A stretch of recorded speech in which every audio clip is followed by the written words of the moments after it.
சமூகத்தில் நாம் கர்த்தருடைய வார்த்தைக்காய் காத்திருக்கிறோம். இந்த ஆகஸ்ட் மாதத்தினுடைய முதலாவது வாரத்திலும் கர்த்தர் நமக்கு தந்த வாக்குத்தத்த வசனத்தின்படியே தொடர்ந்து கர்த்தருடைய வார்த்தையை நாம் தியானித்து கர்த்தர் நமக்கு கொடுத்திருக்கிற வாக்குத்தத்த வார்த்தையின்படி கர்த்தர் என்னை காக்கிறவர், கர்த்தர் என் வலது பக்கத்திலே எனக்கு நிழலாய் இருக்கிறார் என்கிற வசனத்தினுடைய ஆழத்தை நாம் இன்னைக்கு தியானிக்க போறோம். Psalm 121 verse 5. The Lord watches over you.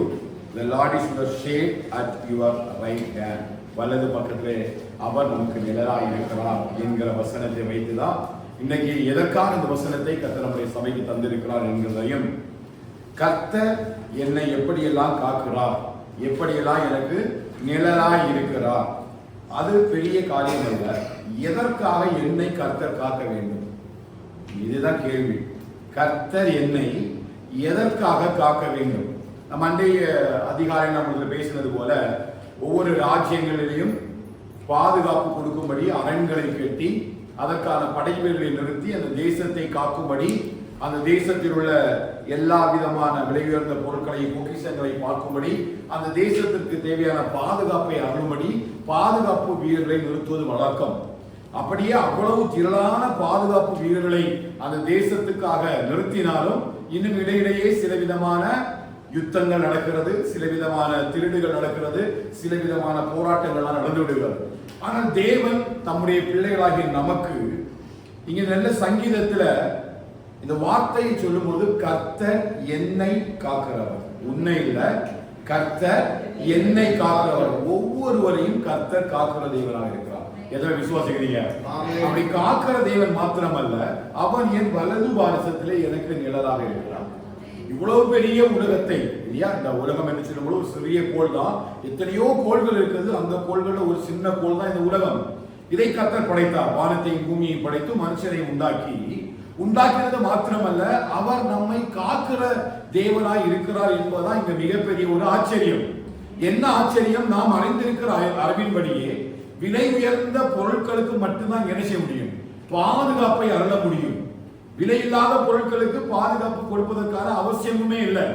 ஆனா மனிதன் என்று நமக்குள்ள சொல்லும் பொழுது வேதம் நம்மளை குறித்து பேசுகிற சில காரியங்கள் எல்லாம் நம்ம வேதவசனத்துல வாசித்தோம் என்று சொன்னால், நாம் யாரை போல இருக்கிறோம்? காலையிலே பூத்து மாலையிலே வாடி போகிற புல்லுக்கு ஒப்பா இருக்கிறோம். 90வது சங்கீதத்தில் சொல்லப்பட்டிருக்கிறது. நம்முடைய ஆயுசு நாட்களை குறித்து எழுதும் பொழுது அங்கு எழுதப்பட்டிருக்கிறது, நம்முடைய ஆயுசு நாட்கள் 70 வருஷமாக இருந்தாலும் பலத்தின் மிகுதினால 80 வருஷமாக இருக்குது. ஆனாலும் வெளியிலே காரியங்கள் எல்லாம் பாடுகளும் சஞ்சலமும், வாழ்க்கை முழுவதும் சஞ்சலமும் பாடுகளும் நிறைந்ததுமாக தான் இருக்கிறது. அப்ப தேவன் என்னை படைக்கும் பொழுது எப்படி படைத்தார் என்று சொல்லி சங்கீதத்தில் வாசிக்கும் பொழுது அவர் எப்படி படைத்தார்? என்னை கர்த்தாவே, நீ மனுஷனை நினைப்பதற்கும் மனுஷகுமாரனை விசாரிப்பதற்கும் அவன் எம்மாத்திரம் என்ன பண்றாரு? என்னை தேவதூதரிலும் சற்று சிறியவனாக்குறது மாத்திரமல்ல, மகிமையினாலும் கனத்தினாலும் கர்த்தர் என்னை முடிசூட்டினார். நீங்க 103வது சங்கீதத்தில் வரும்பொழுது அவருடைய வாழ்க்கை புகையை போல போய்விடுகிறது என்றெல்லாம் எழுதப்பட்டிருக்கிறது. அவர் நம்முடைய வாழ்க்கை எப்படி இருக்கிறது? புல்லை போல இருக்கிறது. புல்லை எங்கேயாவது நம்ம எடுத்து கொண்டு போய் பேங்கில் வைப்போமா? ஏன்? அதுக்கு விலை மதிப்பு கிடையாது. புகையை கொண்டு எங்கேயாவது நம்ம எடுத்து புகையை கொஞ்சம் சேர்த்து கொஞ்சம் பேங்க் லாக்கில் வைக்குமா? வைக்க மாட்டேன். புகைக்குமே மதிப்பு கிடையாது. அவன் நம்முடைய வாழ்க்கையை வேதமுக்கு காண்பிக்கும் பொழுது ஒரு புல்லை போலவும் ஒரு புகையை போலவும் தான். இன்னைக்கு காலையில் இருக்கிறவனா மாலையில் என்ன செய்ய முடியலை, காண முடியவில்லை. அவன் மனுஷனுடைய வாழ்க்கை நிரந்தரமற்றது, மனுஷனுடைய வாழ்நாள் குறுகினதாக இருக்கிறது தான் வேதத்தில் சொல்லப்பட்டிருக்கிறது. ஆனால் அதே நேரத்தில் ஆண்டவர் சொல்றாரு, அவர் என்னை காக்கிற தேவனாக இருக்கிறார். அப்ப விலை மதிப்பில்லாத ஒரு மனுஷனை ஆண்டவர் எதற்கு காக்க வேண்டும் என்கிற ஒரு காரியம் நமக்கு வேண்டும். ஏன் ஆண்டவர் நம்மை காக்க வேண்டும்? கண்டிப்பா நமக்கு தெரிஞ்சிருக்கணும் இல்லையா? சங்கீதம் 100வது சங்கீதத்தை எடுத்து வாசி, 2, 3, 4 வசனத்தை வாசித்தீங்க அப்படின்னா சங்கீதம் 100வது சங்கீதம், Psalm chapter 100 verse 2 and 3. எல்லாரும் கர்த்தரை கம்பீரமாய் பாடுங்கள், மகிழ்ச்சியோட கர்த்தருக்கு ஆராதனை செய்து ஆனந்த சத்தத்தோட அவர் சந்நிதி முன் வாருங்கள். கர்த்தரே தேவன் என்று அறியுங்கள். நாம் அல்ல, அவரே நம்மை உண்டாக்கினார். நாம் அல்ல, அவரே நம்மை உண்டாக்கினார். அப்போ ஏன் கர்த்தர் என்ன பாதுகாக்கிறாரு? அவர் என்ன உண்டாக்கினார். இப்ப நம்முடைய பிள்ளைகள் நம்ம மூலமா தான் உருவாக்கப்பட்டிருக்காங்க. அப்ப பிள்ளைகளுக்கு வேண்டிய பாதுகாப்பை யார் கொடுக்கணும்? நம்ம தான் கொடுக்கணும். பாருங்க, அப்ப என்ன ரீசன்? எதற்காக இவ்வளவு பெரிய பாதுகாப்பு அப்படின்னு கேட்டீங்கன்னா ஒரே ஒரு காரியம் தான், அவர் என்னை உண்டாக்கி இருக்கிறார் இல்லையா? அடுத்த வாசிங்க, அவர் என்னை உண்டாக்கினார், நாம் அவர் ஜனங்களும்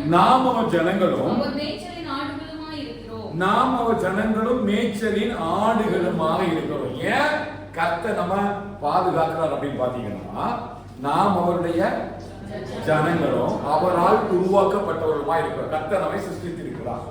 அப்ப அடுத்த கேள்வி என்ன வரும்னு கேட்டீங்கன்னா, அப்ப தேவன் படைத்த எல்லாவற்றையும் கர்த்தர் காப்பாற்றுகிறாரா, பாதுகாக்கிறாரா? எல்லா மனுஷரையும் ஒரு மனுஷன் வசனத்தை படிக்கிறோம், கர்த்தர் என்னை காப்பாற்றுகிறார், கர்த்தர் என்னை காப்பார், அவன் வலது பாசத்தில் நல்லதா இருக்கிறார் அப்படின்னு ஒரு மனுஷன் படிச்சா அப்படின்னா அவனுக்குள்ள இந்த பாதுகாப்பு கிடைக்குமா?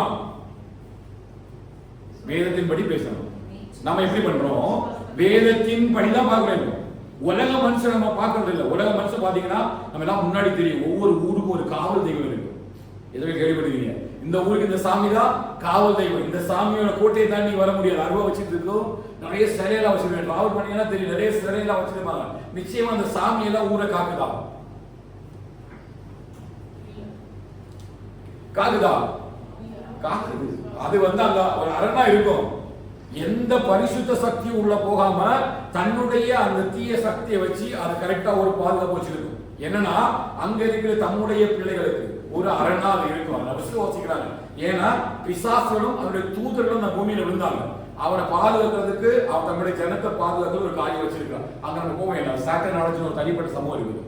இப்ப இந்த வசனத்தை வாசிக்கிற எல்லாருக்கும் ஏன் அப்படின்னா, நான் ரெவலேஷனை பேசும்படி விரும்புகிறேன். கர்த்தருடைய வெளிப்பாடை இந்த வசனத்தை ஒரு காண்பிக்க விரும்புகிறேன். அப்ப எல்லாருக்கும் இந்த வசனத்தின்படி பாதுகாப்பு கிடைக்குமா அப்படின்னு கேட்டீங்கன்னா எல்லாரும் கிடைக்காது. இப்ப நீங்க சங்கீத புத்தகம் வந்தீங்க அப்படின்னா 5வது சங்கீதம் 11வது 12வது வசனத்தை வாசிங்க. நீங்க தெளிவா புரியணும். 1 நாம் அவருடைய ஜனமும், 2 நாம் அவரால் உருவாக்கப்பட்டவருமா இருக்கிறோம். இப்ப சங்கீதம் 5, 11, 12 வாசிங்க. உம்மை நம்புகிறவர்கள் யாவரும் சந்தோஷித்து என்னாலும் கெம்பீரிப்பார்களாக. நீர் அவர்களை காப்பாற்றுவீர். உம்முடைய நாமத்தை நேசிக்கிறவர்கள் உம்மேல் களி கூறுவார்களாக. கர்த்தாவே, நீர் நீதிமானை ஆசீர்வதித்து காருண்யம் என்னும் கேடகத்தினால் அவனை சூழ்ந்து கொள்வீர். இப்ப யாரை கர்த்தர் காப்பாற்றுகிறார்கள்? உம்மை நம்புகிறவர்கள் யாவரும் சந்தோஷித்து என்னாலும் கெம்பீரிப்பார்களாக. கர்த்தர் அவர்களை என்ன செய்கிறார்? சத்தமா சொல்லுங்க. கர்த்தர் அவர்களை காப்பாற்றுகிறார். இல்லையா? அப்ப யார் எல்லாம் அவரை நம்பி அவருக்குள்ள இருக்கிறாங்களோ அவங்கள மட்டும்தான் கர்த்தர் காப்பாற்றுகிறார். உண்மையிலே அடைக்கலம் புகுந்து கொள்ளுகிறவர்கள் யாவரையும் கர்த்தர் காப்பாற்றுகிறார். எங்க தேவனுக்கு உள்ள அடைக்கலம் புகுந்து கொள்கிற எல்லாரையும், அவரை நம்பி அவருக்குள்ள அடைக்கலம் புகுந்து கொள்கிற எல்லாரையும் கர்த்தர் காப்பாற்றுகிறார். ஏன்னா நீதிமானை நீர் ஆசீர்வதித்து காருண்யம் என்னும் கேடகத்தினால் புரிஞ்சுதா? அவ கர்த்தர் ஏன் நம்மளை காக்கணும் அப்படின்னா, நாம் அவரால் சிருஷ்டிக்கப்பட்டிருக்கிறோம், நாம் அவருடைய பிள்ளைகளுமாக இருக்கிறோம். இதுவே புரிஞ்சுது. இப்ப கர்த்தருடைய பிள்ளைகளாகிய தம்முடைய பிள்ளைகளுக்கு கர்த்தர் பாதுகாப்பு கொடுக்கிறார். ஏன் அவருடைய பிள்ளைகளுக்கு மட்டும் அவர் பாதுகாப்பு கொடுக்க வேண்டும்? கண்டிப்பா நம்ம தெரிஞ்சிருக்கணும். ஏன் அவருக்கு மட்டும் பாதுகாப்பு கொடுக்கணும் பாத்தீங்கன்னா, இப்ப 1 பேருக்கு வந்தீங்க அப்படின்னா 1வது அதிகாரம் 19வது வசனத்தை வாசிங்க. 1 பேதுரு 1, 18, 19 வாசிங்க பார்க்கலாம். உங்கள் முன்னோர்களால் பாரம்பரியமாய் நீங்கள் அனுசரித்து வந்த வீணான நடத்தையினின்று அழிவுள்ள வஸ்துக்களாகிய வெள்ளியினாலும் பொன்னினாலும் மீட்கப்படாமல் குற்றமில்லாத மாசற்ற ஆட்டுக்குட்டியாகிய கிறிஸ்துவின் விலையேற பெற்ற ரத்தத்தினாலே மீட்கப்பட்டீர்கள் என்று அறிந்திருக்கிறீர்களே. அவர் உலக தோற்றத்திற்கு முன்னே குறிக்கப்பட்டவராயிருந்து நமது மூலமாய் தேவன் மேல் விசுவாசமாய் இருக்கிற உங்களுக்காக இந்த கடைசி காலங்களில் வெளிப்பட்டார். எப்படி நம்மளை மீட்டுக் கொண்டார்? குற்றமில்லாத மாசற்ற ஆட்டுக்குட்டியாகிய கிறிஸ்துவின் விலையேற பெற்ற இரத்தத்தினாலே மீட்கப்பட்ட நம்ம எல்லாரும் என்ன பண்ணிருக்கோம்? விலையேற பெற்ற இரத்தத்தினால நம்ம என்ன பண்ணிருக்கோம்? எங்க இருந்து? அப்ப எங்கேயோ இருந்து கர்த்தர் என்ன எடுத்துட்டு வந்திருக்கிறார். சொல்ல புரியுதா? ஏன் காப்பாற்றுறாரு பாருங்க. ஏன் உங்களுக்கு ஒரு பெரிய பாதுகாவலை வைக்கிறாருன்னா, எங்கேயோ ஒரு இடத்துல இருந்து கர்த்தர் நினைச்சிருக்காரு, மீட்டு கொண்டு வந்திருக்காரு. எப்படி மீட்டு கொண்டு வந்தாருன்னா, காசு கொடுத்து இல்ல, வெள்ளினாலும் பொன்னினாலும் அல்ல. என்ன ரத்தம்? விலையேற பெற்ற ஒரு ரத்தமாகிய தம்முடைய குமாரனாகிய ரத்தம் என்று பிதா சொல்றாரு. குமாரன் ஒரு மாசத்தை ஆட்டுக்குட்டியாக சொல்றாரு. அப்ப எங்கேயோ ஒரு இடத்துல இருந்து நம்ம விலை கிரயத்தை கொடுத்து வாங்கிட்டு வந்திருக்கிறாரு. அவன் வாங்கிட்டு வந்த இடத்துல இருந்து நம்மளை பிடிச்சிட்டு போறதுக்கு ஆளை திரும்ப வரும். அப்ப நம்ம என்ன தேவை? இப்ப எங்க உங்களுக்கு கனெக்ட் ஆகுது அந்த வசனம்? எகிப்துல அந்த ஜனங்கள் வாழ்கிறது வரையிலும் அவங்களுக்கு ஒரு பாதுகாப்பை குறிச்ச ஒரு கவலை இல்லாம இருந்துச்சு. ஆனா எப்பொழுது தேவன் மோசையும் ஆரோனையும் வைத்து அந்த ஜனங்கள் அந்த இடத்திலிருந்து விடுதலையாக்கி, எகிப்து என்கிற உலகத்திலிருந்து விடுதலையாக்கி கானான் என்கிற பரிசுத்த ஸ்தலத்திற்கு அவருடைய பிரயாணத்தை ஆரம்பிக்கிறாங்களோ, இப்ப யாரு பின்தொடர்ந்து வரா? யார் பின்தொடர்ந்து வரா? அந்த எகிப்து என்கிற அந்த உலகத்தினுடைய ராஜாவாகிய பார்வோனும் அவனுடைய சேனைகளும் மீட்கப்பட்ட இந்த ஜனத்தை மறுபடியும் அடிமைத்தனத்துக்குள்ள கொண்டு போவதற்கு வேகமாய் விரைந்தோடி வனாந்திரத்துக்கு நேராக வரார்கள். அதைதான் ஆவிக்குரிய அர்த்தத்தோடு இங்கே எழுதப்பட்டிருக்கிறது. தேவன் நம்மை இந்த உலகத்தினுடைய அடிமைத்தனத்திலிருந்து, உலகத்தினுடைய அக்கிரமத்திலிருந்து, பாவத்திலிருந்து, உலகத்தில் தேவனற்றவர்களாய் வாழ்ந்த நம்ம, பாவத்தில் வாழ்ந்திருந்த நம்ம, அவர் அப்படியே விட்டுறாம தம்முடைய விலையேற பெற்ற ரத்தத்தை வச்சு நம்மளை அப்படியே மீட்டு கொண்டு வந்து வறுமையா ஒண்ணு வைக்கல. இப்ப அதே 1 பேதுரு 2ஆம் அதிகாரத்துக்கு வந்தீங்கன்னா அதனுடைய 5ஆவது வசனத்தையும் 9ஆவது வசனத்தை வாசிங்க. ஜீவனுள்ள கற்களை போல. இப்ப எப்படி கர்த்தர் நம்மளை மாற்றி இருக்கிறாரு? அப்ப இதுக்கு முன்னாடி நம்ம எப்படி இருந்தோம்? ஜீவன் இல்லாத கற்களை போல இருந்தோம். நமக்கு என்ன கிடையாது? ஜீவன் கிடையாது. அதுதான் எபேசியர்ல பவுல் சொல்றாரு, நம்ம தேவனற்றவர்களாக இருந்தோம், காணியாட்சிக்கு புறம்பா இருந்தோம், நமக்கும் தேவனுக்கும் எந்த சம்பந்தமே கிடையாது.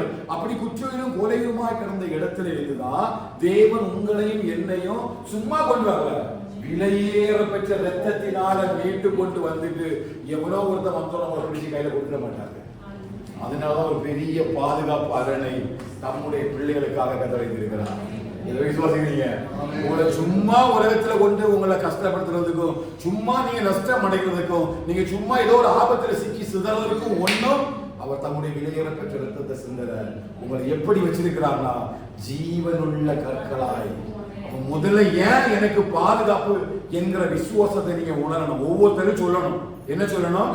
எனக்கு ஒரு பெரிய பாதுகாப்பு என்னன்னா, கர்த்தருக்குள்ள நான் எப்படி இருக்கிறேன்னா ஜீவனுள்ள கற்களை போல இருக்கிறேன். சொல்லுங்க, எத்தனை பேர் ஜீவனுள்ள கற்களை போல இருக்கிறீங்க? இப்ப இந்த ஜீவனுள்ள கற்கள் வந்து யாருடைய பாதுகாப்புல இருக்குது? அல்லேலூயா. அதான் கர்த்தர் சொல்றார், கர்த்தர் என்னை காப்பார். ஏன் காப்பார்னா அவர் என்னை கொண்டு வந்து ஜீவனுள்ள கற்களை போல, லிவிங் ஸ்டோன் இல்லையா, நல்ல ஒரு ஜீவனுள்ள கற்களை போலவும் பாருங்க. ஆவிக்கேற்ற மாளிகை, எப்படி இந்த ஸ்பிரிச்சுவல் ஹவுஸ் ஆவிக்கேற்ற மாளிகையாகவும் கட்டுறாரு. இவ்வளவு நாள் எப்படி இருங்க?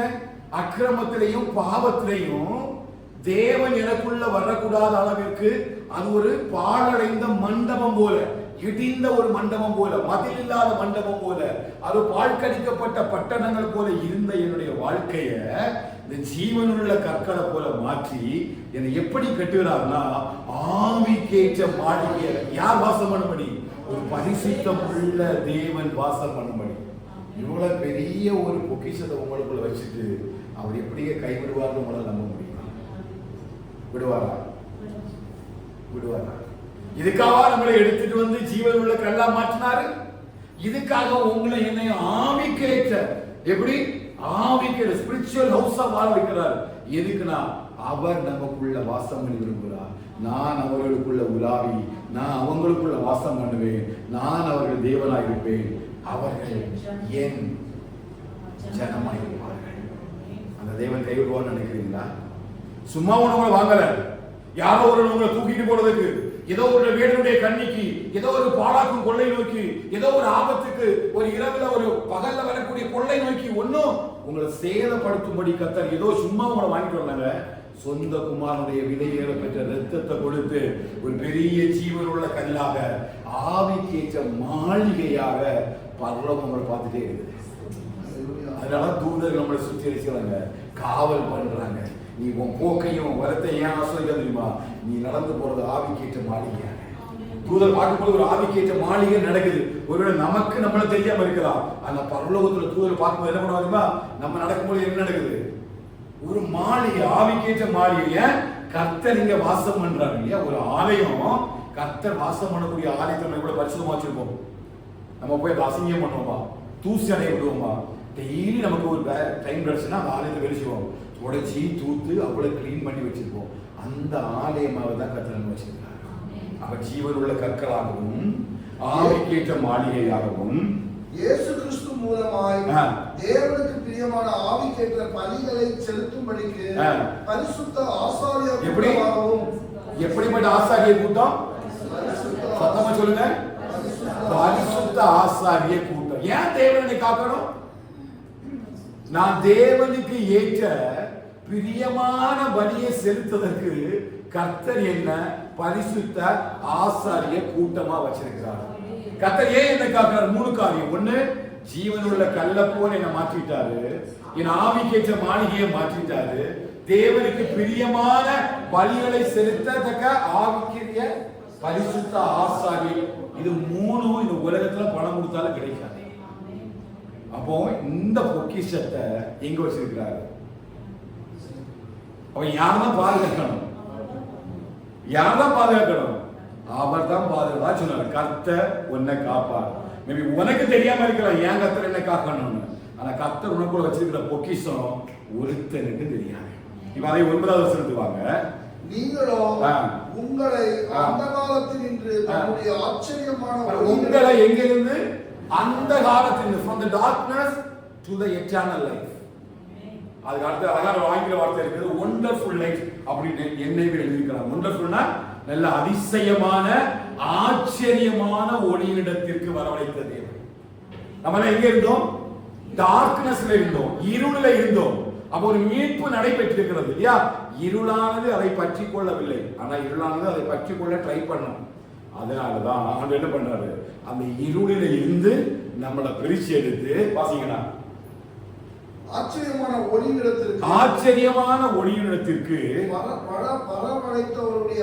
வரவழைத்தவருடைய புண்ணியங்களை அறிவிக்கும்படிக்கு தெரிந்து கொள்ளப்பட்ட சந்ததியாயும் ராஜரீக ஆச்சாரிய கூட்டமாயும் பரிசுத்த ஜாதியாயும் அவருக்கு சொந்தமான ஜனமாயும் இருக்கிறீர்கள். இதெல்லாம் உங்களை பாதுகாக்கிறாருங்க. நீ ஒவ்வொரு நாளும் அறிக்கை பண்ணுங்க. என்ன பண்ணணும்னா கர்த்தர் என்னை காப்பாற்ற கூடாது. ஏன் காப்பாருன்னு சத்தமா அறிக்கை பண்ணணும். என்னன்னா, நான் சாதாரண மனுஷன் அல்ல. உலகம் என்ன பார்க்கிறது போல பரலோகம் என்ன பார்க்கல. ஏன் பரலோகத்தில் உள்ள தேவன் என்னை பாதுகாக்க வேண்டும்? வானத்தையும் பூமியையும் உண்டாக்கின சர்வ வல்லமையுள்ள தேவன் எதற்காக இவ்வளவு பெரிய ஒரு ப்ரொடெக்ஷன் எனக்கு தரணும் இல்லையா? எதற்கு அவர் என்ன பாதுகாக்கணும்? என்னை பாதுகாப்பது மட்டுமல்ல, என் வலது பக்கத்துல நிழலாய் இருக்கிறார். எப்படி நிழலாய் இருக்கிறார்? ஏன் இவ்வளவு பெரிய பொக்கிஷமா என்கிட்ட இருக்குது? உங்களை யாராவது கூட்டிட்டு போயிட்டு 10 லட்சம் தாருங்கன்னா யாராவது குடும்பக்காரங்க கொடுத்து உங்களை கூட்டிடுவாங்களா? அவ்வளவு விலையெல்லாம் நம்ம கிடையாது இல்லையா? ஆனா பாருங்க, பரலோகம் நம்மை பார்க்கும் பொழுது, தேவன் நம்மை பார்க்கும் பொழுது நமக்குள்ள இருக்கிற இவ்வளவு பெரிய பொக்கிஷங்களை பார்க்கிறார். எவ்வளவு பெரிய பொக்கிஷம்! ஜீவனுள்ள கல்லாக இருக்கிறோம், ஆவிக்கேற்ற மாளிகையா இருக்கிறோம், தேவனுக்கு பிரியமான, தெளிவா சொல்லணும், தேவனுக்கு பிரியமான பலிகளை செலுத்தக்கூடிய பரிசுத்த ஆசாரிய கூட்டமாயும் கர்த்தர் வசிக்கிறார். அடுத்தது 1வது சொல்லப்பட்டது போல நாம் தெரிந்து கொள்ளப்பட்ட சந்ததியும் ராஜரீகமான ஆசாரிய கூட்டம். எப்படி ஆசாரிய கூட்டம்? ராஜரீகமான ஆசாரிய கூட்டம். அப்படின்னா என்ன ராஜரீகம்? ராஜரீகம்னா எப்படி இருக்கணும்? the royal priesthood. ஆங்கிலத்தில் ராயல் பிரிஸ்ட்ஹுட். ராயல்னாலே நமக்கு தெரியும், அது ஒரு பெரிய மதிப்பிடத்தக்க ஒரு பெரிய ஒரு ராஜ பரம்பரை சேர்ந்தது. அப்ப நம்மெல்லாம் யாரு? ராஜரீக. இதை நீங்க விசுவாசிக்கணுங்க. அப்பதான் கர்த்தர் உங்களை காக்கிறார் என்கிற சத்தமா நீங்க அழைக்க பண்ண முடியும். ஒரு தீங்கு உங்களை அணுகவே விட மாட்டார், ஒரு சேதம் உங்களுக்கு வராது. 121 சங்கீதம் எழுதப்பட்டிருக்கிற வார்த்தைக்கு எல்லாம் அடையாளம் என்ன தெரியுமா? இதுதான். இதை கர்த்தர் நம்ம மேல வச்சிருக்கிறாரு. இதை நம்மள்ட்ட இருந்து எடுக்கிறதுக்காக தான் ஒண்ணுமே இல்லாம இருந்த நமக்குள்ள இதெல்லாம் யார் உடையவனா இருந்தா? லூசிபர் இதெல்லாம் அவன் வாழ்க்கையை அனுபவிச்சிருந்தான் இல்லையா? when he was in heaven he was having all these characters. இது எல்லாமே இந்த லூசிபருக்கு பரலோகத்துல கிடைச்சது. அவனுக்கு என்னன்னு தெரியும்? ஜீவனுள்ள கருணா என்னன்னு தெரியும், ஆவிக்கேற்ற மாளிகைனா என்னன்னு தெரியும், பரிசுத்த ஆசாரிய கூட்டம் தெரியும், ராஜரிக கூட்டம் தெரியும், தேவனோட கூட இருக்கிறவனுக்கு எவ்வளவு மகிமை, அங்க எவ்வளவு சந்தோஷம் சமாதானம் எல்லாம் அவனுக்கு தெரியும் இல்லையா? இதை எல்லாத்துலயும் அவன் தன்னை பெருமையாக மாற்றி கொண்டதுனால தேவன் அவனையும் அவனுடைய தூதரோட இந்த உலகத்துக்குள்ள போட்டார் இல்லையா? இந்த உலகத்துக்குள்ள அவன் இருந்துட்டு இப்ப அவன் என்ன பார்க்கறான் அப்படின்னா, இதை அனுபவித்துக் கொண்டிருக்கிற நம்மை, இதை சுதந்திரிக்க போற நம்மை, நித்திய காலமாய் இப்படிப்பட்ட ஒரு வாழ்க்கையை சுதந்திரிக்க போற நம்ம எப்படியாவது மறுபடியும் இந்த இருளுக்குள்ள கொண்டு போகும்படி அவனும் அவனுடைய தூதர்களும் ஒவ்வொரு நாளும் நம்மை சுற்றி சுற்றி இருப்பார்கள். ஏற்கனவே நிறைய தடவை சொல்லிக்கிறேன், நம்முடைய போராட்டம் மாம்சத்தோடு இரத்தத்தோடும் அல்ல. எதோடு? துரைத்தனங்களோடும் அதிகாரங்களோடும் இப்பிரபஞ்சத்தில் கொல்லாத லோகாதிபதியோடும் வானமண்டலத்தில் கொல்லாத ஆவிகளோடும் நமக்கு யுத்தம் உண்டு. அந்த யுத்தத்தில் ஜெயிக்க சர்வாயுத வர்க்கமாகிய பட்டயத்தை நாம் தரித்துக் கொள்ள வேண்டும் என்று சொல்லி எழுதுவது மாத்திரமல்ல, தேவனே நமக்கு துணையா இருந்து ஒருவரும் நம்மை தொடாதபடிக்கு கர்த்தர் நம்மை காக்கிறார். இந்த சத்தியத்தை விசுவாசிக்கிறவங்களால மட்டும்தான் இந்த 121வது சங்கீதத்தினுடைய 5வது வசனத்தை சுதந்திரித்துக் கொள்ள முடியும். என்ன சுதந்திரம்னா, கர்த்தர் என்னை காப்பார். எனக்கு தெரியும், ஏன்னா எனக்குள்ள இருக்கிறது ஒண்ணு எனக்கு சொந்தமானது இல்லையா? உலகத்துக்கு உலகம் எல்லாத்தையும் விட்டுட்டேன். இப்ப எனக்குள்ள யார் வாழ்கிறா? கிறிஸ்துவனை கூட சிறுவையில் அறையப்பட்டேன். இப்ப இனி என்னில் அன்பு கூர்ந்து எனக்காகவே தம்மை தாமே ஒப்பு கொடுத்த குமாரனாகிய கிறிஸ்துவே எனக்குள்ள வாழ்கிறார். அப்ப இப்ப எனக்குள்ள இருக்கிற ப்ராப்பர்ட்டிஸ் எல்லாமே belongs to heaven or God.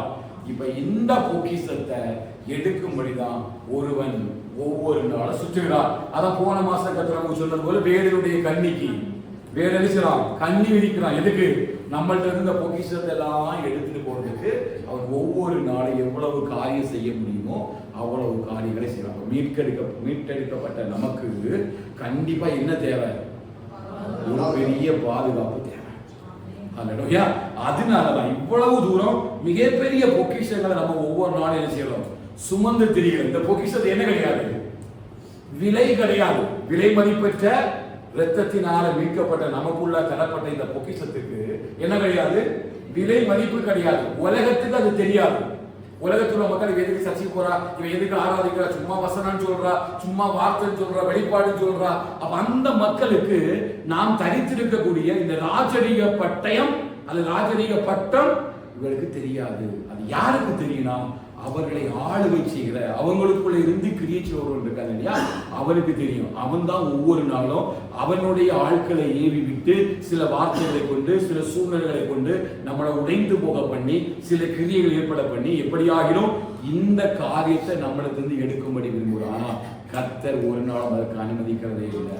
அவர் என்னை காப்பார். விசுவாசிக்கிறீங்க? அவர் என்னை காப்பார், அவர் என்னை காப்பார். நிச்சயமா கர்த்தர் என்னை காப்பார். இப்ப தீத்துக்கு வந்தீங்கன்னா தீத்து ஒரு காரியத்தை சொல்ல பாருங்க. 2வது அதிகாரம் 14வது வசனம் வாசிங்க. Titus chapter 2 verse 14. அவர் நம்மை சகல அக்கிரமங்களிலிருந்து மீட்டுக் கொண்டு நமக்குரிய சொந்த ஜனங்களாகவும் நற்கிரியைகளை செய்ய பக்தி வைராக்கியம் உள்ளவர்களாகவும் நம்மை சுத்திகரிக்கும்படி நமக்காக நம்மை தாமே ஒப்பு கொடுத்தார். நம்மை சுத்திகரிக்கும்படி நமக்காக நம்மை தாமே ஒப்பு கொடுத்தார். பாருங்க, தீத்து எழுதுறாரு. என்ன எழுதுறாரு அப்படின்னா, இந்த மாதிரிப்பட்ட காரியத்தை அப்போஸ்தலன் பவுல் தீத்துக்கு எழுதும்போது இந்த வெளிச்சத்தை கொண்டு வர்றாரு. இது எல்லாமே நம்ம மீட்கப்பட்டு இவ கர்த்தருக்காக மிகப்பெரிய விலை உயர்ந்த பொக்கிஷமான பிள்ளைகளாக கர்த்தர் நம்மை வைத்திருக்கிறார். அல்லேலூயா. இப்ப நம்ம எல்லாரும் எப்படி பண்ணுவாங்க? நம்ம யாருமே நம்ம இனிமே நம்மள புல்ல போல பூ போல சொல்லக்கூடாது. முன்னாடி இப்ப இந்த கிறிஸ்து நம்ம கூட வந்த பிறகு நம்ம இப்ப யாரு? ராஜரீக கூட்டம், பரிசுத்த ஆசாரிய கூட்டம். நமக்குள்ள ஒரு ராயல் கிறிஸ்து கூட்டம் இருக்குது. ஆனா வெளியில யாருக்கும் தெரியாது. பத்திரமா வச்சுட்டீங்க. சத்துரு எப்படியாவது உருது கழிச்சுவான், பிளான் பண்ணுவோம். வேலை பார்க்கிறவங்க, நம்ம கூட இருக்கிறவங்க, நண்பர்கள், உறவினர்கள், பொல்லாத சத்துருடைய கோட்டைகள். அதனாலதான் அவர் பேர் எழுதுறாரு, யாரை விழுங்கலாமோ என்று சொல்லி வகை தேடி ஒவ்வொரு நாள் கர்ச்சிக்கிற சிங்கத்தை போல.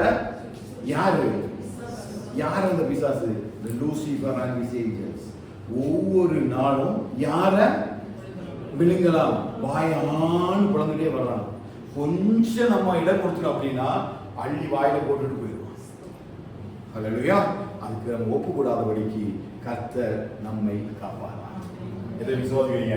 அவன் ஏதோ ஒரு இடத்துல இருந்து கர்த்தர் என்ன செஞ்சிருக்காரு? மீட்டெடுத்து வந்ததுனால்தான் இல்லையா? மறுபடியும் அந்த இடத்துக்கு நம்மளை விட்டுறக்கூடாது என்கிறதுல கர்த்தர் மிகவும் கவனமா இருக்கிறார். இந்த உலகம் நம்மளை இழுக்கும், உலகத்துடைய கிரியை நம்மளை இழுக்கும், உலகத்துடைய காரியங்களா இருக்கும். ஆனா இன்னைக்கு நிறைய பேர் ஏன் இந்த இடத்தை விட்டு இந்த மதிப்பை விட்டுட்டு போயிட்டாங்க அப்படின்னா இதை குறிச்சதான சரியான அறிவு அவங்களுக்கு இல்லை. நம்ம பாவம் செய்யும் பொழுது ஒவ்வொரு ஜீவனுள்ள கல் எப்படி மாறும்? ஜீவனற்ற கல்லாக மாறும். ஆவிக்கேற்ற மாளிகை கிட்டப்படுற நம்ம எப்படி மாறுவோம்? பிசாசு வாசம் பண்ணக்கூடிய மாளிகையாக நம்ம மாறுவோம். தேவனுக்கு பிரியமான பலியை செலுத்தும்படி தெரிந்து கொள்ளப்பட்ட அந்த பரிசுத்த ஆசாரியை கூட்டம் எப்படிப்பட்ட பலியை செலுத்துவோம்? தேவனுக்கு பிரியம் இல்லாத, எப்படி சவுல் போய் ஒரு பலியை செலுத்தலாம்? இங்க என்ன பலி? தேவனுக்கு பிரியமில்லாத ஒரு பலி, அவனே போய் பலி செலுத்தலாம். அவ இதெல்லாம் எப்ப சம்பவிக்குன்னு கேட்டீங்கன்னா எப்பெல்லாம் நம்ம தேவனை விட்டு விலகுறோமோ. அப்ப இப்படிப்பட்ட இந்த ஆவிக்குரிய அந்த விலையேறப்பட்ட ஆசீர்வாதத்தை உணர்ந்து கொள்ளக்கூடிய அந்த அறிவு இல்லை அப்படின்னா, இதுதான் சத்தியம். இவ்வளவு பொக்கிஷம் இருக்கிறதுனால தான் கர்த்தர் என்ன செய்கிறார்? பாதுகாக்கிறார். நம்ம மீட்டெடுத்து நம்ம இவ்வளவு தூரம் பெரிய ஆவிக்குரிய பொக்கிஷங்களை நமக்குள்ள வச்சிருக்கிறாரு. ஆனா எந்த சூழ்நிலையிலும் யாருக்காகவும் அவர் நம்மை விட்டு கொடுக்கவே மாட்டான். அதனாலதான் ஆண்டவர் சொன்னாரு, நான் போனாலும் உங்களை திக்கற்றவராய் நான் விட்டு போக மாட்டேன். ஏன்னா நான் உங்களுக்காக ஒரு பரிசுத்த ஆவியானவரை அனுப்புவேன். அவர் வருவார். அவர் வந்து பாவத்தை குறிச்சும் ஏன் கண்டித்து உணர்த்தணும்? மறுபடியும் நீங்க எங்க போயிடக்கூடாது? இருளுக்குள்ள போயிடக்கூடாது இல்லையா? அந்த இருளுக்குள்ள போயிடக்கூடாது. அதுலதான் கர்த்தர் கவனமாயிருக்கிறார். அந்த இடத்துல கர்த்தர் நம்மை காத்து நடத்துவாராக. இந்த மாசம் இந்த வார்த்தையை கொண்டு கர்த்தர் நம்மை நடத்துவாராக. இந்த பாதுகாப்பு நமக்குள்ள வரும் பொழுது நம்ம மாம்சத்துல பிசாசு என்ன செய்வான்? நிறைய அசைப்பான். அதான் சின்ன சின்ன தலைவலி, சின்ன சின்ன கைவலி, கால்வலி இதெல்லாம் கொண்டு வந்து அவன் எதுக்கு அசைப்பான்னா, மாம்சம் எப்போ எப்படி உள்ளதா? பலவீனம் உள்ளது, ஆவி உற்சாகம் உள்ளது, ஆத்மாவும் கொஞ்சம் உற்சாகமா தான் இருக்கும். ஆனா சில தடைகள் வரும் பொழுது, பலவீனங்கள் வரும் பொழுது நம்மளை ஷேக் பண்ண ஆரம்பிக்கிறோம். அதுலதான் யார் விழுந்து போயிட்டான்னு கேட்டா யோபுடைய மனைவி விழுந்து போயிட்டா இல்லையா? எல்லா நன்மையும் பெற்றா, எல்லா ஆசீர்வாதத்தையும் பெற்றா. அவனுக்குள்ளேயும் இந்த பொக்கிஷம் இருந்தது. உத்தமனும் சன்மார்க்கனும் தேவனுக்கு பயந்து பொல்லாப்புக்கு விலகிறவன். அப்ப அவன் அப்படி இருந்தா கண்டிப்பா மனைவி இருந்திருப்பா, ஆவிக்குரிய வாழ்க்கையில இருந்திருப்பா. அவ பிள்ளைகளுக்காக ஜெபிக்கிறான். கண்டிப்பா பிள்ளைகள் குடும்பமா ஆண்டவர் ஆலோசிப்பாங்க. யோபு மட்டும் பற்றி கதை பேசுறாரு, யோபுடைய குடும்பத்தை பற்றி பேசுறாரு. அவன் இப்படிதான் இருப்பா. ஆனா சின்ன ஒரு பலவீனத்துல அவன் என்ன பண்ணிட்டான்னா, சத்துரு அவளை வெளியில போயிட்டான். அல்லேலூயா. அப்ப நமக்குள்ள இருக்கிற பொக்கிஷம் தேவனால் கொடுக்கப்பட்டது. அதை தேவன் நிச்சயமாய் காப்பார். அவர் நம்முடைய ஆத்மாவை காக்கிறார்னா கண்டிப்பா நம்முடைய சரீரத்தை காப்பார். அல்லேலூயா. ஒவ்வொரு நாளும் நம்மளை ஜெபிக்கும் பொழுது இந்த 1 பேதுரு 1ஆம் அதிகாரத்தினுடைய இந்த வசனங்கள் எல்லாம் சொல்லி 1:19, 18:19 எல்லாம் சொல்லி 2ஆம் அதிகாரம் 9ஆவது வசனம், 5ஆவது வசனம் இதை எல்லாம் சொல்லி நம்ம பாதுகாப்புக்கு நிலை நடத்தணும். இதுதான் எங்க நமக்கு நிழலா இருந்தது கேட்டீங்கன்னா, எகிப்து ஜனங்கள் கானான் தேசத்துக்கு வர்ற பாதையா இருந்தது. இங்க நம்ம எல்லாரும் தெரியும். இப்ப எகிப்து ஜனங்கள் வந்து மீட்கப்பட்டு வந்துட்டாங்க. எகிப்தை விட்டு வெளியில கானானுக்கு வராங்க. வார வழியில யார் பின்தொடர்ந்து வராங்க? எதுக்கு? மறுபடியும் அடிமை தினத்துக்குள்ள கொண்டு வா. பாவங்கள் நம்ம என்ன செய்யுது? உலகத்துக்கு நேராக இழுக்கும் பொழுது என்ன நடக்குன்னு கேட்டீங்கன்னா, அவர் தேவனாகிய கர்த்தர் பகலிலே மேக ஸ்தம்பமும் இரவிலே அக்கினி ஸ்தம்பமுமாக இருந்து தம்முடைய ஜனங்களை அவர் வழி நடத்துகிறார். ஹல்லேலூயா. எல்லாரும் தெரியும், ராத்திரி அன்னைக்கு ஒரு பெரிய போராட்டம் எங்க நடந்தது? செங்கடல் பக்கத்துல நடந்தது. பக்கத்துல வந்துட்டாங்க. 2 பேரும் சந்தியுடைய பாவமும் பரிசுத்தமும் சந்திக்க ஒரு நேரத்துல பிடிக்கிறதுக்கு அவர் ரெடி பண்ணிட்டான் இல்லையா? தாவீது ஒரு சங்கீதத்துல 7ஆம் சங்கீதம் நினைக்கிறேன், சிங்கம் போல என்னுடைய ஆத்துமாவை விழுங்கப்படும் போது வந்துட்டே இருக்கிறான். ஆண்டவரே நம்மளுக்கு என்ன செய்யும்? விலக்கி காற்றது நான் ஜெபிக்கிறார். அப்ப கர்த்தருடைய சமூகம் ஒவ்வொரு நாளும் இந்த உலகத்தினுடைய அசுத்தங்கள் நம்ம என்ன செய்யுது? பாதுகாப்பு. எப்படி பாதுகாப்புன்னா, அந்த நிழலை நம்ம கூட நிஜமா வைக்கிறாரு. இப்ப இரவில் என்ன வருது? மேக ஸ்தம்பம், பகலில இரவில வந்து அக்கினி ஸ்தம்பமும் மேக ஸ்தம்பமும் பகலே தந்து கர்த்தர் நம்மளை நடத்துறதா இல்லையா? அவன் அந்த நிழலை தான் இங்கே தாவீது எழுதும்போது எழுதுறாரு, என் வலது பக்கத்துல எப்படி இருக்கிறாரு? நிழலாயிருக்கிறார். இப்ப பாருங்க, வலது பக்கத்துல நிழல் தானா? இப்ப என்னுடைய நிழல் எங்க விடும்?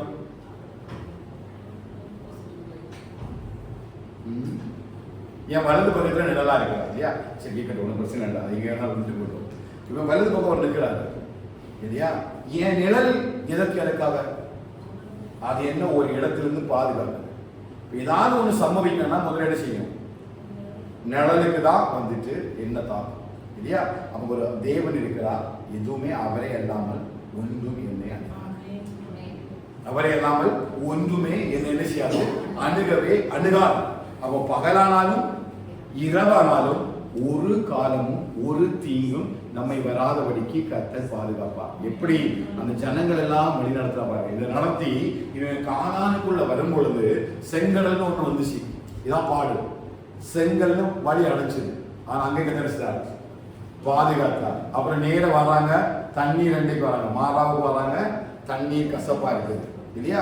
அடுத்த ஒவ்வொரு பகுதியிலும் எரிவாக இருக்கலாம், அல்லது பிள்ளையாவுடைய அந்த ஏற்றினுடைய காரியங்களை தாண்டக்கூடிய ஏரியாவாக இருக்கலாம். எல்லா இடத்துலையும் ஒரு தடைகள் வருது. எல்லா இடத்திலையும் தேவனுடைய காத்தாரா காக்கலையா? எங்கெல்லாம் சாப்பாடு கேட்டாங்களோ அங்கெல்லாம் சாப்பாடு கொடுத்தாரு, எங்கெல்லாம் விரும்பினாங்களோ எல்லாம் கொடுத்தாரு. அப்படியே நம்மளை நடத்துறாரு. எப்படி உலகத்திலிருந்து ரட்சித்து நம்மளை பரிசுத்த ஆசாரிய கூட்டமா எல்லாரையும் நடத்தி எங்க போறாரு? பரலோக ராஜ்யத்தில நடத்துறாரு. இந்த போகிற பாதையில நம்ம சொன்னா என்ன பண்றோம்? சிலருக்கு செங்கடல் முன்ன வருது, சிலருக்கு எரிகோ முன்ன வருது, சிலருக்கு யோர்தான் முன்னாடி இருக்கு, சிலருக்கு வந்து ஆயிப்பட்டணங்கள் ஒரு இடத்துல இருக்குது. அவங்க ஒவ்வொருத்தரும் ஒவ்வொரு சூழ்நிலைகளை கடந்துதான் நம்ம இந்த வனாந்திரத்துல ஓடுறோம். ஆனா ஒருவரையும் கத்த கைவிடல. ஒவ்வொரு பிள்ளைகளையும் ஒவ்வொரு குடும்பத்தையும் கத்தோடு நடத்துறாரு. நேர்த்தி செம்மைமாய் எந்தெந்த வழிகளை நடத்தணுமோ அப்படி நடத்துறாரு. அவன் உண்மை சார்ந்தவர்கள், உண்மை நம்பி இருக்கிறவர்கள் என்னாலும் கெம்பியிருப்பார்களாக, நீர் அவளை காப்பாற்றுகிறீர். அப்ப யாரெல்லாம் வனாந்திரத்துல கர்த்தரை நம்பி போனாங்களோ அத்தனை பேர் எங்க போய் சொன்னாங்க? அந்த அத்தனை பேர் எத்தனை பேர்? அந்த அத்தனை பேர் எத்தனை பேர்? புரியுதா? அப்போ நம்மள அக்கினி ஸ்தம்பமாகவும் மேக ஸ்தம்பமாகவும் நடத்துறார் என்கிறதற்காக நான் எப்படி வேணாலும் நடக்கிறான்னு அர்த்தம் கிடையாது இல்லையா? அவன் நீதியும் நிலைநாட்டுகிற தேவன், அவன் மன்னிக்கிற தேவனுமாக இருக்கிறார். அவன் என்ன விரும்புறார்னா உன்னதமானுடைய மறைவிலையும் சர்வ வல்லவருடைய நிழலிலே நம்ம நடக்கணும். அவ இந்த இடத்தை விட்டு நம்ம மாறி இருக்கோம். கர்த்தர் என்ன காக்கிறார் என்பதற்காக இந்த வசனத்தை நான் கேட்டாச்சு. கர்த்தர் என்னை காக்கிறார், நான் உலகத்துல போய் என் மனசு மாம்சம் விரும்பினபடி எல்லாம் வாழ்ந்தா எனக்கு என்ன கிடையாது? பாதுகாப்பு. அவன் முட்டாள். ஆனா கர்த்தருக்கு உள்ள அவர் என்னை பார்க்கிறார். இதே சினாரியோ தான் நம்ம நடக்கிறோம். இப்ப கானானுக்கு நேர போறோம். இப்ப நீங்க காலேபா யோசுவாவா இல்ல நீங்க மற்ற இஸ்ரவேல் ஜனமா, உங்களுடைய நடக்கைகளை குறித்துதான் நீங்க பரலோக ராஜ்யத்துக்குள்ள பிரவேசிக்கிறீங்க. அல்லேலூயா. அவர் இரக்கமுள்ள தேவன் தான், நினைவேக்காக இரக்கப்படுகிற தேவன் தான். அதே நிமிஷம் அவர் நீதியை சரி கட்டுகிற தேவனாக இருக்கிறார். அல்லேலூயா. அவர் என்னிடத்துல ஒண்ணுமே எதிர்பார்க்காம, எனக்கு எந்த எக்ஸ்பெக்டேஷனுமே இல்லாம அவர் என்னை எப்படி மாற்றினார்னா, இவ்வளவு பெரிய ஆவிக்குரிய ஆசீர்வாதத்தினால எந்த காசும் என்கிட்ட வாங்கல. ஏதாவது வாங்கினாரா? உங்களை ரட்சிப்பதற்கு ஏதாவது காசு வாங்கினாரா? ஆண்டவரே என்ன சொன்னாரு? இலவசமா பெற்றீங்க. அந்த வேதத்தை எழுதிட்டாரு. நிறைய பேர் காசு கேட்டுப்பாங்க. எதுக்கு? ரட்சிக்கப்படுவதற்கு. ஒரு பிள்ளைகள் கூட இவ்வளவு பேர் என்ன காரணம் சொல்லுவாங்க? வேத வசனத்தை காட்டி சொல்லுவாங்க, உன்னை எங்க கூட்டிட்டு போறோம்? பரிசுத்த ஆசாரிய கூட்டமா மாற்றணும்னா ஒரு 5 லட்சம் அப்படிதான் பேசுவாங்க. நீ ஆவிக்கேற்ற மாளிகையா மாற்றணும் அப்படின்னா அங்க 2 கல்லு வைக்கணும், அதுக்கு ஒரு 10 லட்சம். மொத்தத்தில் ஒரு ரட்சிப்புக்கு பல கோடி ஆயிரும். அப்ப யாரும் என்ன செய்ய முடியாது? ரட்சிக்கப்படாமல் தேவன் சொல்ற ரட்சிப்பை இலவசமாக பெற்றீர்கள், இலவசமாக. இன்னைக்கு ரட்சிப்பு பைசாக்கும் கொடுக்கப்படுது இல்லையா? அழைக்கப்பட்ட தேவதாசர்கள் காசு பேசியும் இன்னைக்கு ஊழித்து போய் எத்தனை பேர் இருக்கிறாங்க. இவ்வளவு காசு தரணும், இவ்வளவு ஹோட்டல்ல ரூம் போடணும் எல்லாம் கேட்டு போறவங்களும் நிறைய பேர் இருக்கிறாங்க. அதே அவர் எதைதான் பேசுறாங்க? இலவசமாய் பெற்றோம், இலவசமாய் கொடுப்போம். ரட்சிப்பு எவ்வளவு விலையேற பெற்றதாய கரத்தில் கிடைக்கப்படுகிறது பாருங்க. அப்ப எவ்வளவு மகிமை உள்ள ஒரு பிள்ளையா நான் இருக்கணும் இல்லையா? இதை தாண்டி ஒரு சத்துரு உங்களுக்கு உடனே முடியாது. விசுவாசிய மாட்டோம். ஆமென் சொல்லுங்க. இனி இந்த பேய் பிசாசு, இனி இந்த போராட்டம், கஷ்ட நஷ்டம் நம்ம சொல்லவே கூடாது. இன்னைக்கு நம்ம ஜெபித்து போக போறோம். ஆண்டவரே, நான் யாருன்னு கேட்டீங்கன்னா பரிசுத்த ஆசாரிய கூட்டம். எனக்குள்ள என்ன இருக்குது? ஜீவன் இருக்குது. சொல்லுங்க, எனக்குள்ள ஜீவன் இருக்குது. Living stone. நம்ம எல்லாரும் நல்ல ஜீவன் உள்ள கல்லா இருக்கணும். ஒவ்வொரு நாளும் சொல்லுங்க, நான் ஜீவன் உள்ள கல். என் குடும்பம் தேவனுக்கு ஏற்ற ஜீவன் உள்ள கல்லா இருக்கணும். ஜீவன் உள்ள கல் ஜீவனற்ற கற்களை பார்த்து எழுச்சி விடாது, பயப்படக்கூடாது.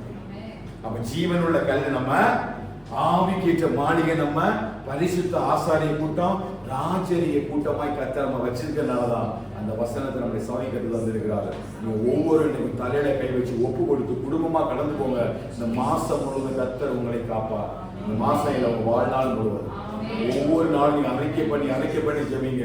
கர்த்தருடைய சமூகத்தில் நீங்க யாரா இருக்கிறீங்க அப்படி நீங்க ஜெபிக்க ஆரம்பிச்சீங்கன்னா கண்டிப்பா மிகப்பெரிய ஒரு மாற்றத்தை கர்த்தர் உங்களுக்கு ஏற்படுத்துவார். இது எப்படி உங்க வாழ்க்கையில செயல்படணும்னு நீங்க நினைச்சீங்கன்னா, அந்த எகிப்திலிருந்து எப்படி சில ஜனங்களை அழைத்து கொண்டது, எப்படி கானானுக்குள்ள கொண்டு போனாரோ இந்த பாதையில் தான் கர்த்தர் நம்மை காப்பார்.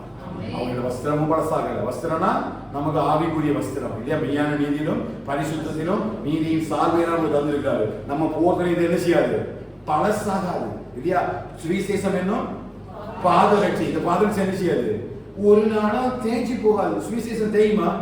நம்ம தான் தேய்வமே தவிர சுவிசேஷம் தேயாது, நமக்குள்ளதான் இருக்கும். அப்ப இப்படிப்பட்ட ஆவிக்குரிய அர்த்தங்களோட தான் கர்த்தர் நம்மளை காப்பாற்றி கொண்டு போயிட்டே இருக்காரு இல்லையா?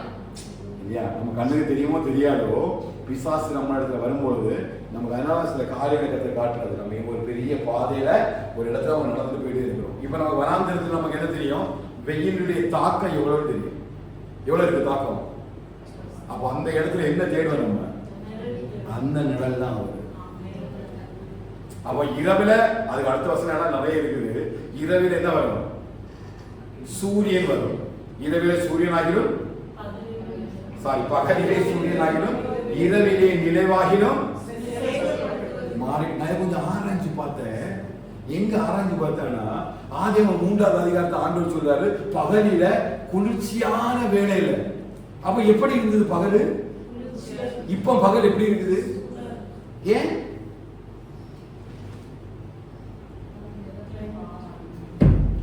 ஆதாமுடைய பாவம் ஒரு பெரிய மாற்றத்தை ஏற்படுத்துகிறார். ஆண்டவர் ஆதாம் சொன்னாரு, நீ வெளியில போய் எப்படி வேவ சிந்தனை என்ன அடிக்கணும். ஆனா ஏதேன் தோட்டத்தில் எப்படி இருந்தாங்க? நல்ல குளிர்ச்சி. அப்படிதான் கர்த்தர் நம்மளை செய்கிறார். அதுக்காக அப்படிதான் இருக்கிறார். நீ வெளியில போனா வெயில் அடிச்சு செத்து போயிடும். ஏதேன் தோட்டம் என்பது தேவனுடைய சபை. அங்க என்ன இருக்குது? தேவனுடைய பாதுகாவல் இருக்குது இல்லையா? அவர் நல்ல அழகா தான் நம்ம உட்கார்ந்து இருக்கிறோம். நல்ல குளிர்ச்சியா தான் இருக்குது. சூடு ஒன்றும் தெரியல. எங்க? அவருடைய சமூகத்துல அவர் அக்கினி ஸ்தம்பமும் மேக ஸ்தம்பமா என் கூட இருக்கிறாரு. அப்ப நான் உலகம் என்கிற அந்த வெளிச்சத்துல அந்த பாவத்துக்குள்ள போகும்போது அந்த இருளும் சங்கெல்லாம் சேர்ந்து நினைச்சுங்க நீங்க சேதப்படுறது. ஆண்டு சொல்றாரு, அவர் உன்னை காப்பார். அல்லேலூயா. அவர் உன்னையும் உன் குடும்பத்தையும் உன் பிள்ளைகளையும் ஆத்மாவையும் கர்த்தர் காப்பார். இது கொண்டு என்றைக்கும் கர்த்தர் நம்மை காப்பார். விசுவாசிக்கிறீங்களா? அப்படி வேத புஸ்தகத்தை எடுத்து அப்படியே எழும்புங்க பார்க்கலாம். முடிஞ்சா வேதத்தை திறந்து வச்சுங்க. 1வது அதிகாரத்தை திறந்து வைங்க. அப்படி உங்க காணாம தெரியும்னா நீங்க வேத புஸ்தகத்தை அப்படியே மடக்கி வச்சு நீங்க சொல்லலாம், நம்ம எல்லாரையும் கர்த்தர் எப்படி மாற்றிருக்கிறாங்களா? ஜீவன் உள்ள கற்களை அப்படி எடுக்கலாமா? வேத புஸ்தகத்தை எடுத்துட்டு எல்லாம் ஒரு கையை தலைகளை வச்சுட்டு அடுத்த கையை பிள்ளைகள் keep your hands on right hand on your head and take your Bible and 1 Peter chapter 2 verse 5 and 9. We are going to read. Everyone will take your Bible, 1 Peter chapter 2 verse 5 and 9. Okay, இந்த வசனம் எல்லாம் என்ன பார்க்க கூடாது. நீங்க உங்க வேதத்தை பாருங்க, உங்க தலையில கை வைங்க, உங்க விசுவாசத்தை நீங்க தேவ சபையில அறிக்கை பண்ணுங்க. கர்த்தர் ஆண்டவரே எங்களை நீங்க காப்பீர் என்று சொல்லியிருக்கிறீங்க. ஆனா இன்றைக்கு தான் எங்களுக்கு தெரியும் இவ்வளவு பெரிய பொக்கிஷத்தை எங்களுக்குள்ள வச்சிருக்கிறீங்க. இவ்வளவு பெரிய பொக்கிஷத்தை எப்படி காக்காம இருக்க முடியும்? உலகத்துல விலையேற பெற்ற ஒரு பொக்கிஷத்தை கர்த்தர் நமக்குள்ள வச்சிருக்கீங்க. எல்லாம் சொல்லுவாங்களாம், ஜீவன் உள்ள கற்களை போல ஆவிக்கேச மாளிகையாகவும்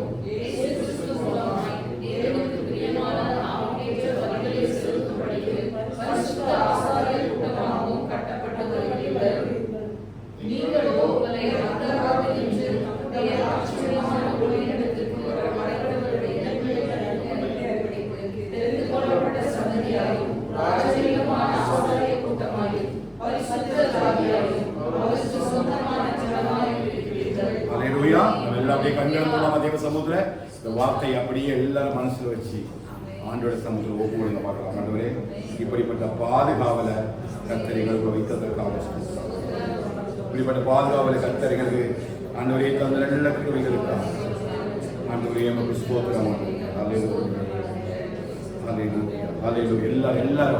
எல்லாம் சொல்லணும். இந்த பாதுகாவல் உங்க குடும்பத்தில் உண்டாகும்.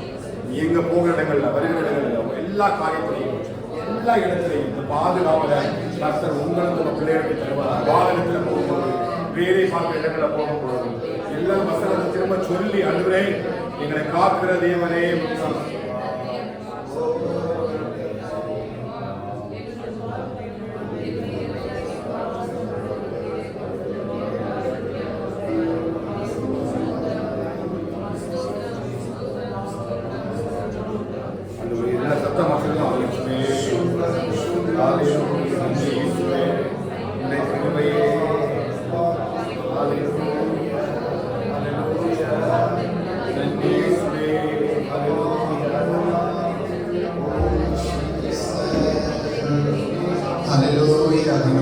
நல்ல ஜீவனுள்ள கட்டளா பரிசுத்த ஆண்டவரே, நல்ல ஸ்பிரிச்சுவல் ஹவுஸ் ஆண்டவரே, ஆசாரிய கூட்டமா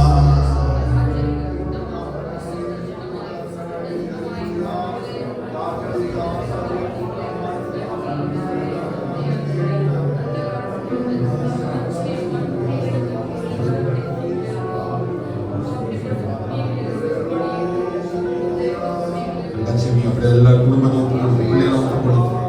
எல்லாம் அப்படி கத்தனுடைய சமூகத்திலே சமூகத்தில் ஓ ஜீசஸ்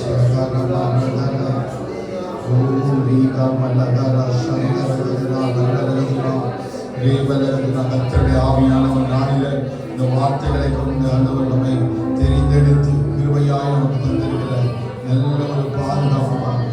நல்ல ஒரு பாதுகாப்பாக அல்லேலூயா கிருபையாய் இயேசுவே ஸ்தோத்திரம் ஸ்தோத்திரம் ஸ்தோத்திரம்.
நான் பரிசுத்தமாய் வாழபடி அந்த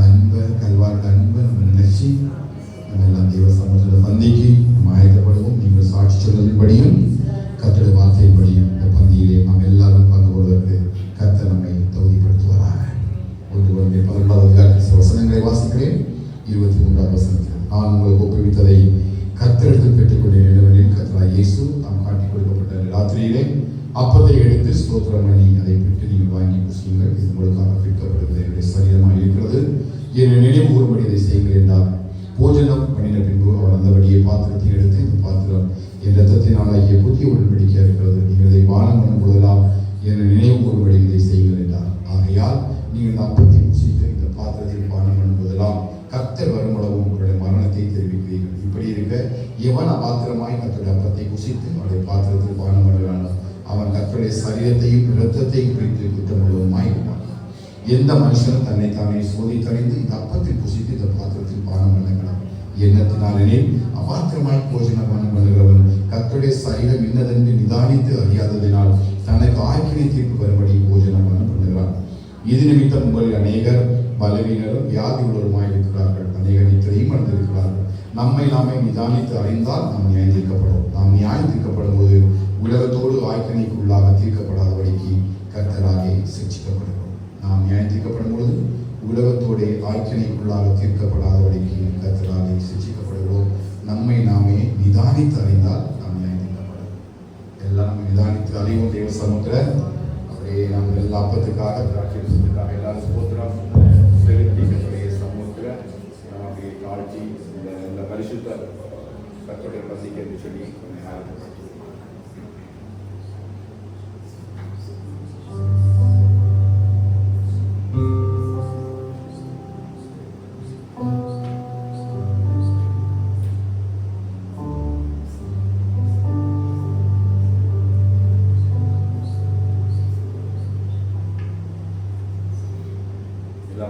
ஸ்தோத்திரம் பண்ணலாமா? ஸ்தோத்திரம் பண்ணுறேன். தாம் காட்டி கொடுக்கப்பட்ட அந்த ராத்திரியிலே அப்பத்தை எடுத்து அதை ஸ்தோத்திரம் பண்ணி அதை பிட்டு நீங்கள் வாங்கி புசியுங்கள், உங்களுக்காக பிற்கப்படுவது சரீரமாக இருக்கிறது, என்னை நினைவு கூறும்படி இதை செய்யுங்கள் என்று கர்த்தர் சொன்னார். இது தேவன் தருகிற மெய்யான போஜனமாக இருக்கிறது. இந்த குமாரனுடைய சரீரத்தை புசித்து அவருடைய இரத்தத்தில் பானம் பண்ணுகிறவனை நிச்சயமாக எழுப்புவேன் என்று கர்த்தர் சொல்கிறார். அவனுக்குள்ள நித்திய ஜீவனம் உண்டாயிருக்கும் என்று கர்த்தர் சொல்கிறார். அப்படியே போஜன பானம் பண்ணிய பின்பு அவர் அந்தபடியே பாத்திரத்தை எடுத்து, இந்த பாத்திரம் என் இரத்தத்தினாலாகிய புதிய உடன்படிக்கையாக இருக்கிறது, நீங்கள் இதை பானம் பண்ணும்போதெல்லாம் என்னை நினைவு கூறும்படி இதை செய்யுங்கள் என்றார். எல்லா இரத்தத்திற்காக தேவன் நமக்காக கொடுத்த விலையேற பெற்ற இரத்தம், நம்ம கேட்டது போல விலையேற பெற்ற இரத்தத்தினால நம்மை மீட்டுக் கொண்டார். நீருடைய அதிகாரத்திலிருந்து நம்மை மீட்டு இந்த அப்பமும் இந்த இரத்தமும் தான் நமக்கு இவ்வளவு பெரிய பொக்கிஷத்தை நமக்கு தந்தது. அந்த இதற்காக நன்றி சொல்லலாமா? கர்த்தர் நம்மை காக்கிற தெய்வமாக இருக்கிறார். அவர் ஒவ்வொரு நாளும் கர்த்தர் கிருபையாக நம்முடைய தேவ சமூகத்தை கிருபையாக இருந்து நம்மை பாதுகாப்பாக ஒரு பரிசுத்த கரம் நம்மை தொடர்ந்து நம்மோடு கூட இருந்து நம்மை நடத்துவோம். அல்லேலூயா. ஏறுகின்றா தள்ளாகி தவழ்ந்து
சரியத்துக்காக ஸ்தோத்திர செலுத்தி எல்லாரும் சேர்ந்து புசிக்கலாம்.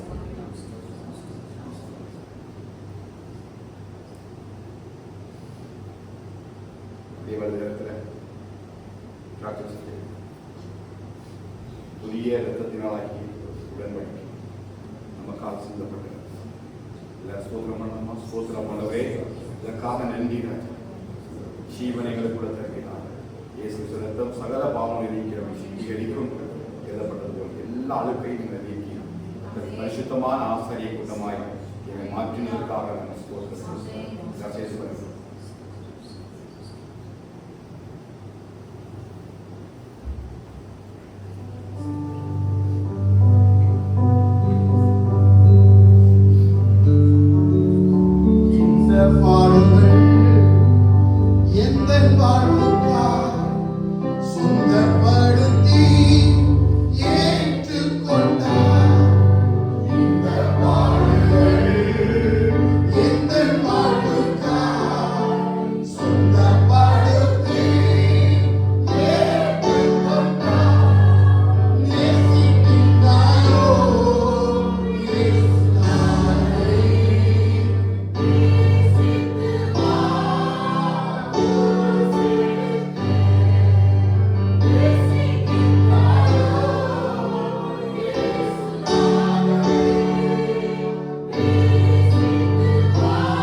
சிறுவிலே எங்களுக்காக சிந்தின ரத்தத்திற்காக இந்த மாம்சத்திற்காக நன்றி.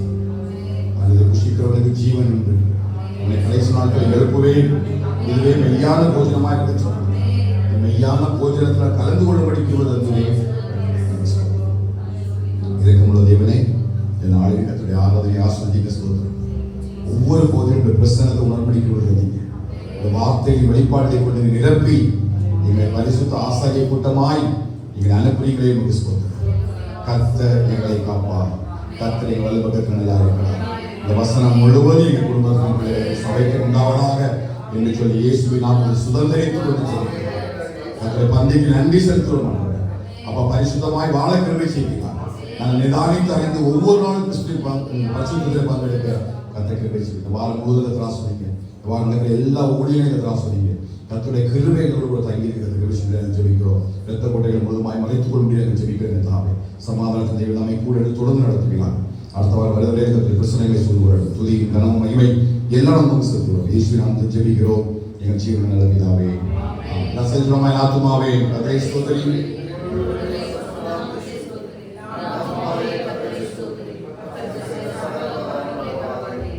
ஆசீர்வாதம் நம்முடைய கர்த்தராகிய இயேசுவின் கிருபையும் பிதாவாகிய தேவனுடைய அன்பும் பரிசுத்த விளைக்கும் செய்யும். மீண்டும் சதா காலங்களிலும் ஆண்டவராகிய இயேசு வரையும் சகல பரிசுத்தரோடும் சபையோடும் நாம் அனைவரோடு கூட தங்கி இருப்பதாக.